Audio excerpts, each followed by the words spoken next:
Alright, if you guys could please turn to Unit 8, Quadrilaterals. The polygon interior angles theorem states that if you take all the interior angles of a polygon, the sum of them will equal n minus 2 times 180, n being the number of sides. So if you have a quadrilateral, quadrilaterals have 4 sides, you're going to have 4 minus 2 times 180, which turns out to be 360. Or if you have an octagon, octagon has 8 sides, it's going to be 8 minus 2 times 180. This equation will give you the sum of the interior angles of a polygon. The polygon exterior angles theorem states that the sum of the exterior angles is 360. Doesn't matter how many sides there are.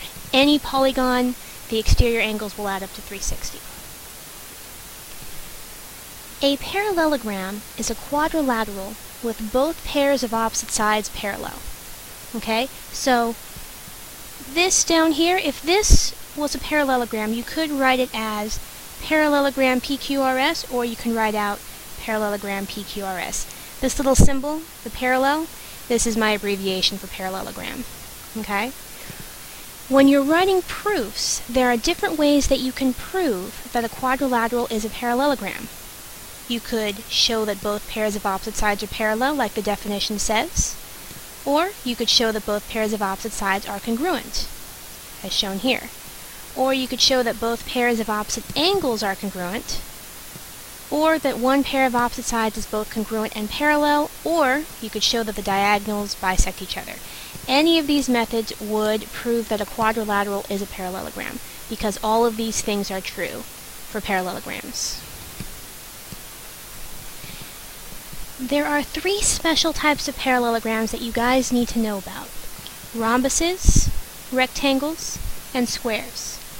A rhombus is a parallelogram with 4 congruent sides. Okay, that's the definition. Some other properties are the diagonals are perpendicular, and the diagonals bisect the opposite angles. A rectangle is a parallelogram with 4 right angles. Another property, the diagonals are congruent.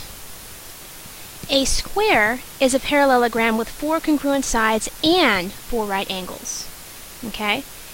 A square is considered both a rhombus and a rectangle, so all the properties for rhombuses and rectangles also apply to a square.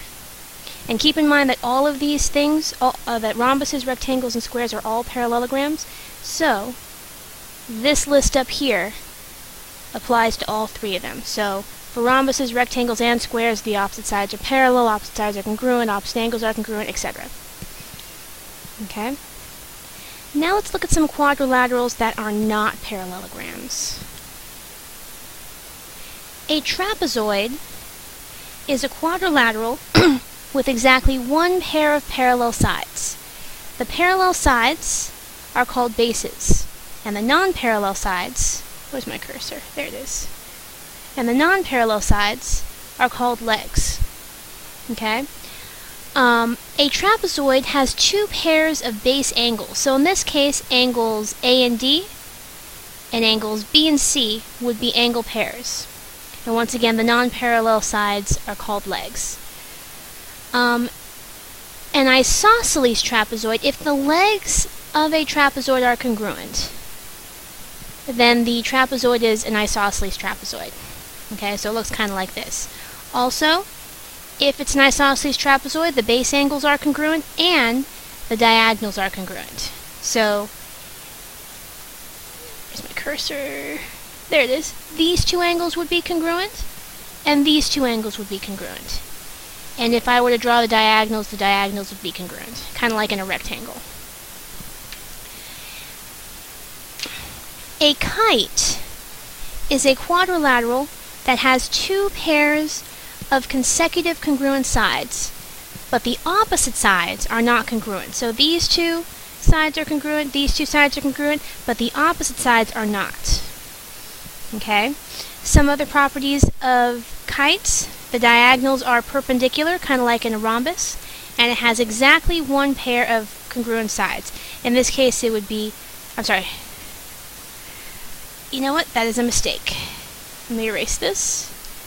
Has exactly 1 pair of opposite congruent angles. There we go.